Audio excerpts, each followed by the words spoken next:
Hello everybody, it's Player Negative, and today I'm going to do a video talking about one of the most criticized and genuinely interesting modern age reviewer, Matt Walsh.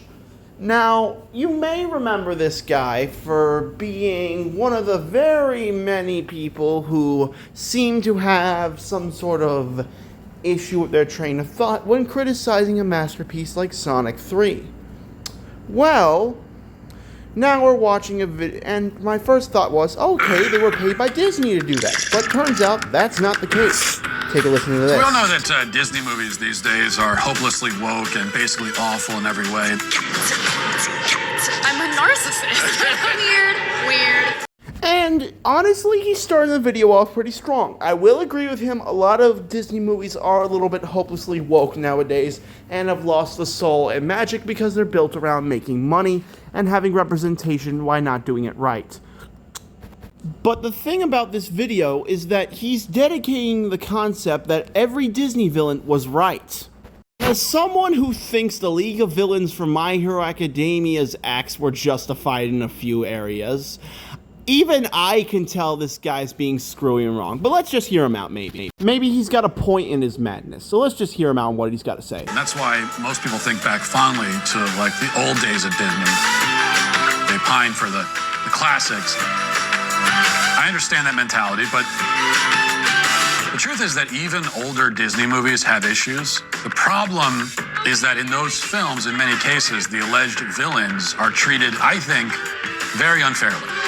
They get a bad rap. In many cases, they are misunderstood, misconstrued. I only wanted to help. And look, maybe it's just my overabundance of empathy and compassion. You know, it gets me into a lot of trouble sometimes, and maybe that's what allows me to see it this way. But either way, today in this very important video, we're going to talk about Disney villains who were actually right all along. Alright, he's got a good point here. Some Disney villains are actually mistreated. However, that doesn't make up for their horrible mistakes. Syndrome was a good example of what he's talking about as he showed him in these videos. But before you get into this, I want you to know he's saying that they're right all along, which is completely untrue. But for the benefit of the doubt, let's just hear him out maybe. So we'll go through 5 movies. Number 1 is Bambi. Wake up, we have company. Now, first of all, I've never met a child who actually likes this movie. I don't know anyone my age who liked Bambi growing up. Bambi is one of the weakest films in the Disney canon. Alright, on an unrelated note, you are completely false. Bambi was actually a really good movie because of its fluid animation that most studios didn't have back at the time. Yeah, while the story's weak, it's generally a good movie. And to be honest, it was a really well-known classic. But what he's saying here, that Bambi is the weakest Disney movie, is absolutely false. But let's see what he's got to say. And yet it's viewed as a classic because it happened to be released in the 40s, although it could have been released last year based on the fact that the villains in this movie are the hunters who shot Bambi's mom. No hasty, careless shooting. There you are, fire away. Oh, good shot, boy, good shot. But they were obviously entirely justified in doing it. What makes it justified for someone to shoot their mother? Now, I get because they're animals, you're probably going to say something else, but even they have rights. Also, what if that place was a nature reserve? Wouldn't that make their hunting illegal? Like, there are certain deer in certain places you can't hunt. But anyway, let's So first of all, because venison is delicious. It's Those hunters, I'm guessing, made That's some your great venison steaks, maybe some deer jerky out of Bambi's mom, which is a fact that could have brought Bambi some comfort and solace if anyone had explained it to him, but they never did. Exactly. How is explaining that your mom is good food to eat justifies murdering them? If I killed one of your kids, Walsh, which I know you have kids, and ate them, do you think it would be good for me to tell you that they tasted good? No. No, it wouldn't. Also, they might be hunting illegally, so you still can't justify their actions. No, you can't. So still, buddy, there's nothing you can say that can justify these hunters. But let's just hear them out now. Second, deer populations are out of control in this country. Like, they wreak havoc in ecosystems. They cause 1.5 million car crashes a year, including hundreds of fatalities. So deer hunters are performing a service, and yet they've been villainized in a movie that generations of bored children have been forced to watch. Think about this. Think about what? First of all, deer populations are an issue because you build your roads in areas where they easily get smacked on. That's why they have those signs up designed to make sure they don't get caught in headlights by you people.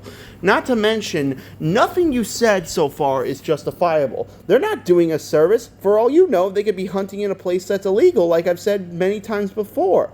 There is nothing justified about this. If I killed your mom and made her into stew, do you think that's justified?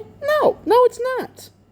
What has gotten into you? If Bambi's mom had not been shot and killed, she may have gone on to run into the road one night, causing a family returning home from dinner to veer off into a tree and die.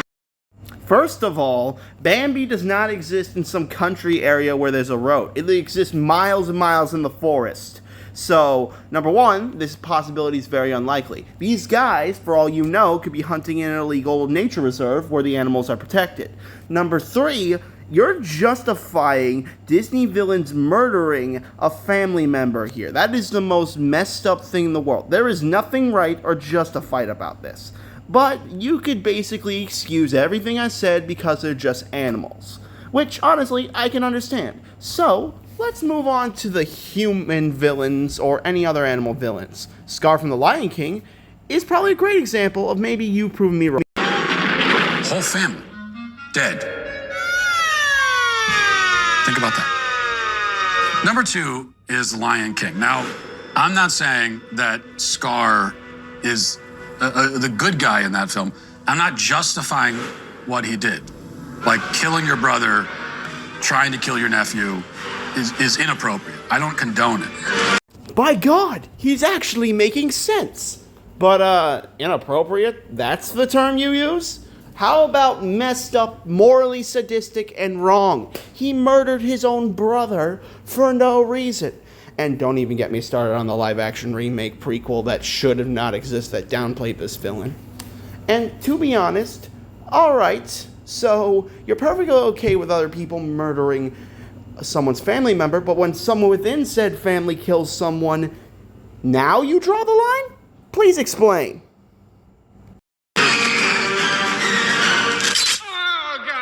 But all I'm saying is that, I think the character deserves a bit more sympathy than he gets.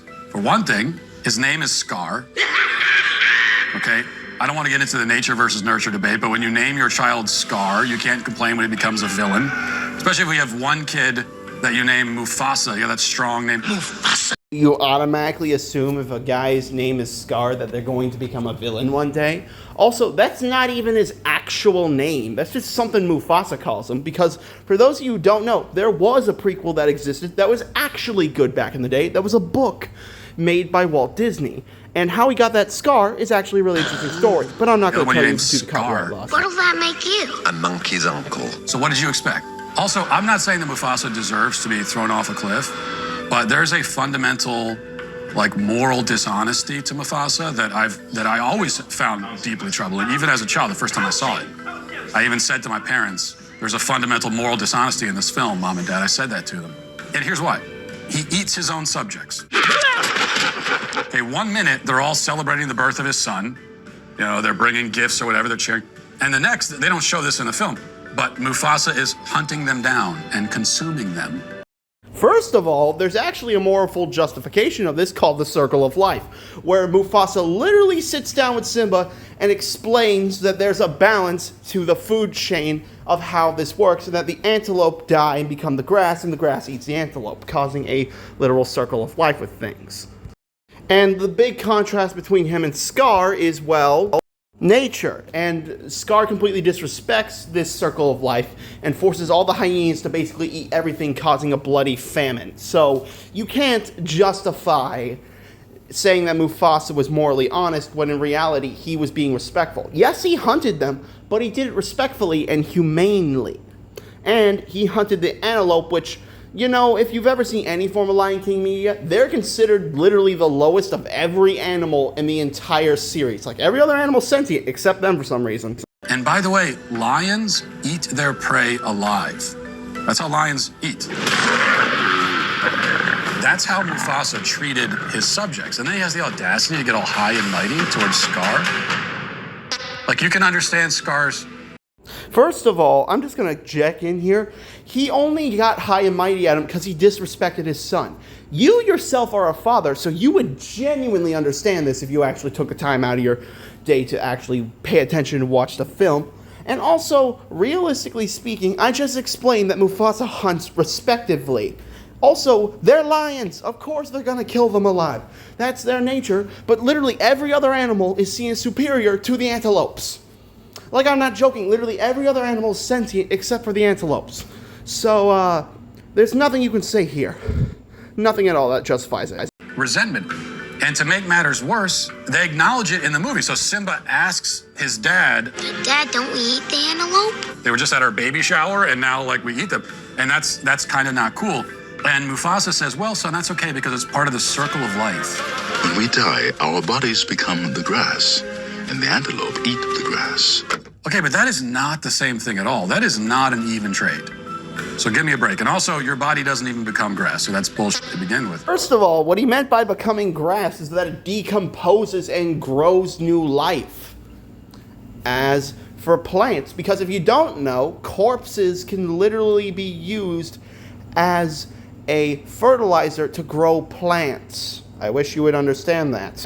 And I'm not holding it against the lion for being a lion. I'm just saying that there's arguably a certain intellectual integrity in Scar's outlook and behavior that you don't find with Mufasa. That's my point. Number 3 is Pocahontas. This is an obvious one. The villains in this movie are the evil white European. Some human Disney characters now. Now, before, I could chalk up everything this idiot was saying to, they're just wild animals, let them be. But here, his words will probably have some ground, right? He'll have some constructive criticism for why this is the way it is, and he'll clearly have something to talk about, right? Well, let's take a listen. Europeans who are portrayed as brutal, greedy barbarians, oppressing the innocent Native Americans who are all kind and generous and so in touch with nature that they can literally talk to the trees. Good morning, child. Somehow everybody speaks perfect English, including the trees. This is like the noble savage myth put to film. It's also really, we talk about wokeness in Disney films. This was the beginning of Disney's long march into wokeness.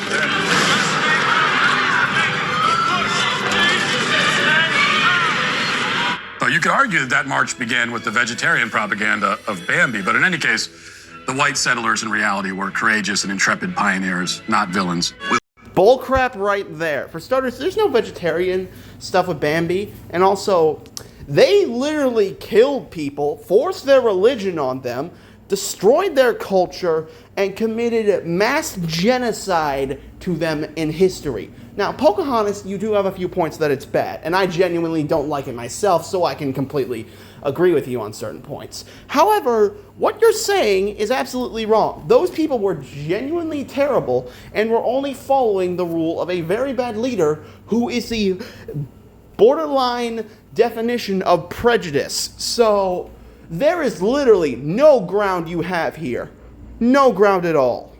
Build roads and decent houses and... Our houses are fine. You think that, only because you don't know any better. So that's an easy one. Number 4 is Snow White. Now, this is another case where I'm not so much claiming that the evil queen was wholly justified in her actions. I'm simply suggesting that the situation is a bit more nuanced. There's some nuance, there's some complexity, okay? It's a fairy tale. How much complexity could it have? The story is literally about a woman who wants to seek true love and do something better. Honestly, if you want to point frustration at something, point it at the live-action remake of the movie, which completely destroyed the original. Not to mention, the only good part about it was the version of the Hi-Ho song. Now, I will admit, there are some bad things about that song, but it's generally good. And for starters, this is where things get really stupid with it. He calls the 7 dwarves mentally stunted, and I'm like, how? They are very skilled, they know how to craft, they are miners. And by that I mean they work in the mines, so they're not miners. You Transformers fans probably still have that dumb joke in your head. But still, I think what this guy is saying here was genuinely stupid. Now, for the animal characters, I could understand some of the stuff and chalk up all the stupidity to, alright, they're just wild animals. They don't have any nuance or control over anything. But here, this is where things get really, really annoying. This is where everything goes downhill. Disney was never woke in the beginning, and Bambi and Pocahontas were the march towards that. But maybe, somewhere in this guy's head, he's got something right. Did Snow White deserve to be poisoned with an apple? No.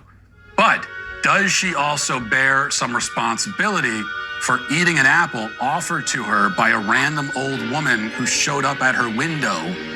No, not at all. This woman only wanted to kill her because she wanted to be the most beautiful and fairest of them all.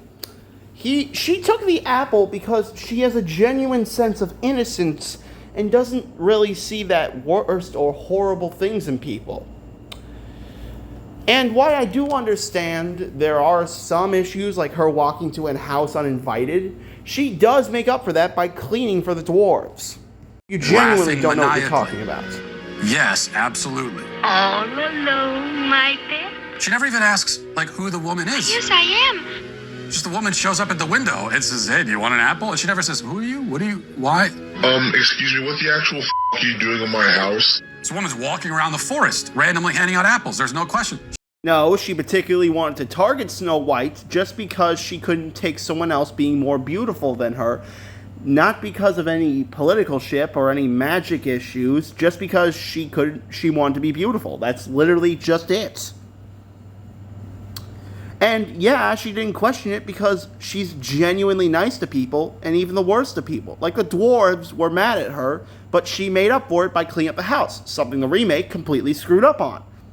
But let's see what this guy has to say. She just takes it and eats it. Doesn't bother washing it in the sink.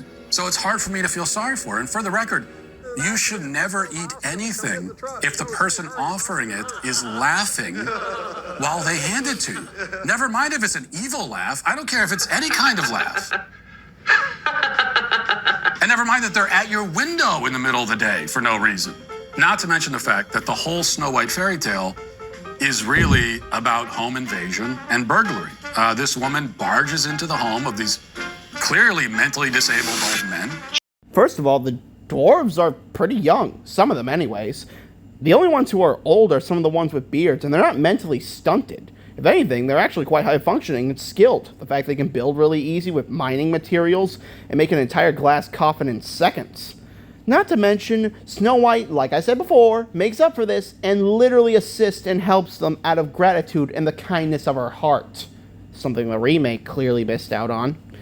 And to be fair, there is no allegory for home invasion here because no one dealt with that back in the 1940s, alright? Just stop. Jiminy Crickets! Who aren't even half her size, makes herself at home. What a cute little chair. Now, eventually the dwarves grow attached to her, so you might say, oh, they're friends. No, they were terrified when they first got it, like anybody would be. You get home and there's this giant, like, sleeping on your bed, all of your beds that she's helped herself to. Of course anyone would be scared. And they were scared, but eventually this kind of Stockholm Syndrome takes effect. Stockholm Syndrome has nothing to do with this. They are attached to her and generally for her because she was generally nice to them, helped fix their house, helped renovate it, and was genuinely a good person. There is nothing about home invasion here. They're not mentally stunted, they're pretty good. The only person I would consider mentally stunted is the beardless dwarf, whose name escapes me at the moment. Gee. And they become friends. And then when she dies, they put her in a glass coffin because they somehow had a full-size glass coffin lying around, which makes you question their motives, frankly. Did it out of respect for them and made it out of the materials they mined. They didn't just have it around, they made it specifically for her out of grace and remorse. What the heck is wrong with you, man? Do you just hate the idea of a person being nice for the sake of being nice? Like, for starters, they're not mentally stunted. Yeah, they were worried, but she proved herself to be genuine, and when they died, they did it out of sympathy, not out of creepiness. They display her body for several days until a prince who has never met her before, okay, shows up out of nowhere kisses this woman who, for all he knows, has been dead for days. First of all, it's not been days, it's only been a few moments. Second of all, she did run into this person many scenes before, but you weren't paying attention, so I can't say for sure what's going on inside your head.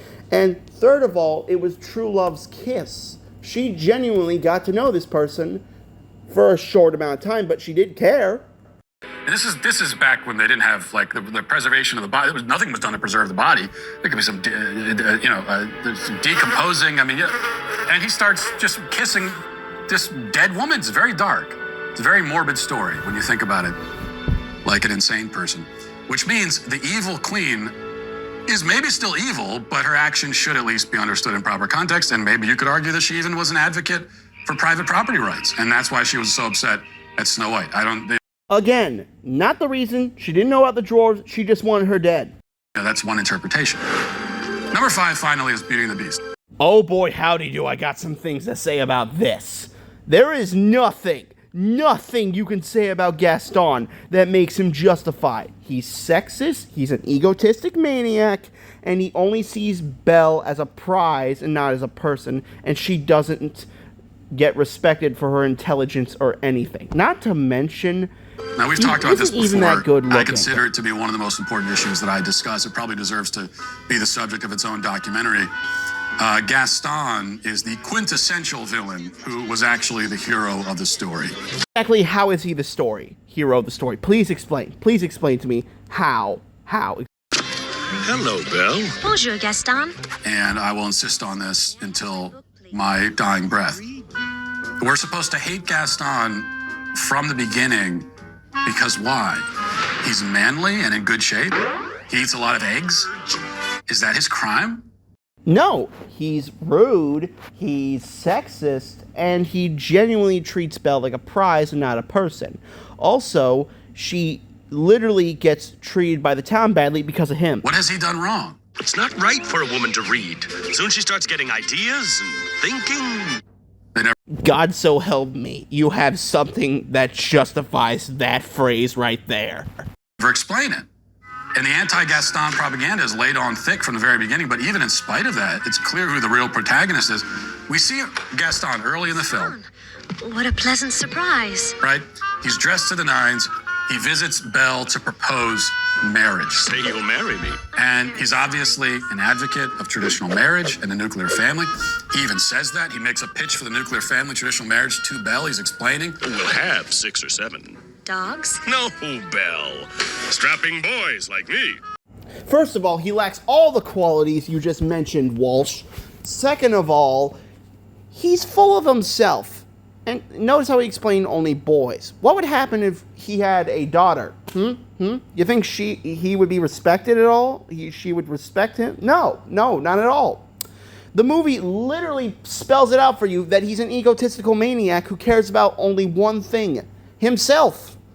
That is literally what he tries to explain to you. You see this firsthand in the movie. And what you're throwing at us isn't even from the opening of the movie. It's like 5 hours after the opening. So you genuinely have no footing ground here. He's rude, he's egotistical, he's stereotypical, and he's obnoxious. You know, he wants to have children, he wants to have a family. It's a very lovely thing. Belle turns him down and pushes him into a mud pit. Total humiliation. Yeah, it's total humiliation for being forced to love someone you don't even care about, and for literally being approached in a very uncomfortable way. He got pushed because he deserved it.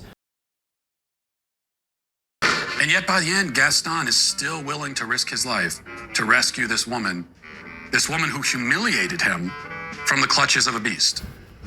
And how did Beauty end up in that situation? Yeah, she initially went to the Beast Castle to save her dad or whatever, I think. How did you find me? But she had many opportunities to escape after that point. Like, she could have just walked out. I mean, she was in... No, she couldn't, because there were wolves that only the Beast was able to kill. The prison cell, and then she's invited to dinner. And from that point on, she doesn't go back to the prison cell. So she could have left anytime. First of all, she couldn't, and the Beast was against dinner in the first place. It was only when Lumiere and the rest of the gang pulled it off that he was actually willing to do it. And second of all, unlike Gaston, the Beast literally appreciates everything that the rest of the town does not about her. Her intelligence, her charm, her being nice to people, and her compassion. 3 things Gaston lacks. Anytime. But she stays because she ends up falling in love with a non-human creature who looks kind of like an evil water buffalo. First of all, he's a human who's cursed, and second of all, just as a little note, you think it not being human would stop them? I can't tell you the amount of stuff online that would basically disprove this based on so much horrible stuff I've seen about that concept. So, no, you can please stop on this topic. And also, like I said before, the Beast respects everything about Belle that Gaston does not. Keep something in mind. Belle didn't know that the Beast was really a human prince. Yes she does. Lumiere and the rest of the group literally told her, not to mention she got a good look at a mural of what he used to look like that was torn up. So, for starters, no. Also, you just said the Beast wasn't human. Now you're saying he is? Stop being inconsistent and pick a lane, boy. You're not making any sense. I had no idea about that. Okay, that's true. Look up on that. You could go back and watch the movie. She never is aware of that fact. That was just luck of the draw. So as far as she knew, she was entering into a romantic relationship with a member of another species. Once again, not true. I literally just explained that Lumiere and the rest of the entire staff showed her the rose and the mural and learned why he became a beast. So, I don't think you genuinely have any ground to stand on. Also, like I said before, the internet is messed up and wouldn't have any issues with that because people in the modern day surely don't have any issues with that. Don't ask what I'm implying here by that. Yeah, that's a simple fact. Now, of course, poor Gaston, he didn't know about any of this. He didn't know that the Beast was really a prince. He didn't know that the woman of his dreams had fallen in love with a giant mutant mountain goat. All he knew from his perspective was that Beauty had been imprisoned by a monster. First of all, her name is Belle. Second of all, Gaston only attacked the Beast not because of protecting them, but because they couldn't stand the idea of someone actually liking Belle who wasn't him. That is literally the only reason he did this. That and he was scared of him because he didn't understand things. And humanity is often scared of things we do not understand. Second of all, why are you doing this if you don't understand it? Dad told Gaston that. Who's got Belle locked in a dungeon? A beast! A horrible, monstrous beast! And so he rallies the troops. He marches off to fight for her and save her. This is the villain of the story? Yes, because number one, he didn't believe Maurice and treats her father like garbage. The entire town does. And it was only when he actually got to see the Beast that he rallied the troops to kill him, not for safety of the other people, but because, number one, as I've said before, he couldn't stand someone else loving Belle that wasn't him. You do not know what you're talking about at this point. The man who ultimately gave his very life for the woman he loved, and the monster who kidnapped a young woman is supposed to be the one we're rooting for? That's just wrong. No, the main character you're rooting for is Belle. And for starters, it was the Beast learning to love and to be a person again and appreciate people around him. Third of all, like I said before, modern day, based off how certain people can be, would have no problem with this if he still was a beast. I won't stand for it. So, thank you for spending 10 minutes watching this piece of content. It was obviously very important and well worth your time and mine. Alright, so let's review. He explains that the Native Americans in Pocahontas were heroes when, in actuality, they were invasive people who literally forced their religions, threw away the cultures of these people, and abused and murdered them. Gaston is an egotistical maniac who only views Belle as a prize and not as a person, while the Beast is someone who generally was a good man who lost his way and was trying to re-find himself and learn to love people again, and not by appearances, but by who they are. Snow White was not about house invasion, and the only reason the evil queen wanted to hurt her was because she was the fairest of them all. And also, number 3, nothing you said lined up with the actual plot of the characters or the story of these movies. You knew nothing about how the actual stories went. You specifically put things out of context in different lines, and you mentioned, or failed to mention, major story plots which completely disprove your logic. I'm sorry that you, somewhat in your liberal mindset, think that Disney movies were always woke when they genuinely weren't. The first time that happened was Onward, or genuinely something along the lines of, I would have to say, the live-action remakes, which, honestly, you should start making videos about those, because you would perfectly get your point across, and genuinely, I would agree with you on those. Also, then there's Scar, which, you being a father and all, which I know because you mentioned you have kids in your Sonic 3 video, you would be mad if your brother, or any relative of yours, insulted your kids, right? That's the reason Mufasa got all high and mighty on Scar, because he was defending his children. You literally made an entire video on Sonic 3 about when a man becomes a father, he's obligated to protect his children. Wouldn't you vouch for the same thing because Mufasa was trying to do that? Honestly, this man flip-flops on his logic more than a strip of bacon in a sizzling pan. And I do not understand what this guy is going through. Well, I'm Player Negative, and I'll see you next time.